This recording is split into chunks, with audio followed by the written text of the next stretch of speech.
All right, kids, ready or not, it is almost back to school time. Time to start getting back into the groove, and part of that is making sure that your immunizations are up to date. That's what we're going to talk about today. Tom Iovino with the Pinellas County Health Department. Welcome back, Tom. Thank you for having me. Almost that time of year. Yeah, you know, when we flip the calendar to August, we start to think about things like new shoes, new clothes, new backpacks and lunch boxes, but it's really important that people think immunizations as well. And that can be something that gets lost in the shuffle, but there are so many things to think about before school starts that they often get put to the back of the list, but they're really important because students can't go into the school systems unless they have a complete shot record. Yes. And it's an expense if you need some help or you need to get those shots. There are opportunities in Pinellas County and our other counties as well to bring the kids in and get it taken care of. Certainly, most insurance plans will cover immunizations, routine immunizations for children. If you are underinsured or not insured, you can go to your local health department. Just look up your county's health department online, give them a call, make an appointment, and then you can come in and get those at no cost to you. Now, I know by state law, to enter kindergarten, you've got to have all of your shots up to date, and then the second round is in seventh. About 7th grade, yeah. Okay. So, so you've got 2 doses of shots. One is you want to make sure as you enter kindergarten, you've got a certain set of shots, and then there's another level at 7th grade. Also, if you're coming from another school district in another state, you want to bring those shot records with you. Okay. If you're starting in a new school system. That way they can make sure that you're up to date on your immunizations. They're not just for kids anymore, though, and this is an interesting point I want to make sure that people understand.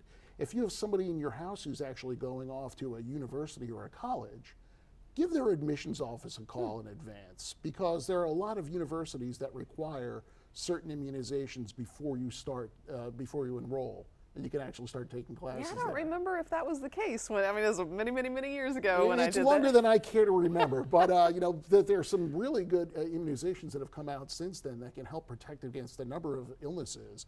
For instance, meningitis used to be something that was very terrifying, and it still is. It could potentially be lethal, but now there's an immunization for that. So people living in dormitories could be exposed to that if they live in those large congregate facilities. It's good to have that immunization with you when you go off to school. And you have the set of immunizations that are the basics, they're required, the measles, mumps, and rubella and such, but there are some newer types that aren't required by law but are still available that are really showing some promise, including the HPV vaccine. The HPV vaccine, the studies have shown that it's severely reduced the number of cervical cancers that are out there later on in life for those who receive the vaccine. For both boys and girls, because the boys can carry the HPV with them with their partners later in life. This is something we want to protect people. And we're always talking about, well, will somebody ever find a cure for cancer? We found something that can actually prevent cancers in many cases. Cervical cancer in this case could really cut down. Certainly. And the ages for boys and girls 11 and 12, so definitely ask your doctor about that, or at the health department. And the Pinellas County Health Department is doing some clinics at individual schools this year leading up. So precisely, that should help. Yeah. So you want to make sure you get those taken care of well in advance.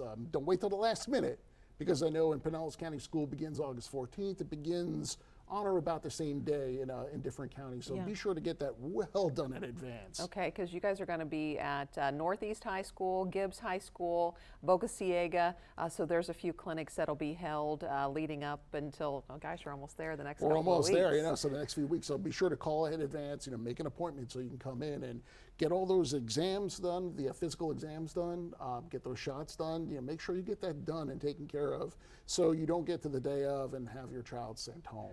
Otherwise, if you're not going to go to one of the clinics at the school, you can just come into the health department, but you should also call ahead that way. Call ahead, or definitely make an appointment with your own pediatrician if you have that option as well. So that's definitely another place to go and get that done. All right, add it to the list. One more thing, along with the tax-free shopping and the school supplies and the electronic devices, all that, you got to do health first priority here. Definitely, if you don't have your health, it's going to be difficult for you to understand and learn properly. So make sure you get that all taken care of in advance. And just know those resources are here. If you certainly need them, just call ahead and make an appointment. So Tom Iovino, we certainly appreciate you coming and telling us about it, and thanks a lot. Well, thank you for having me. Good to see you again. Good to see you.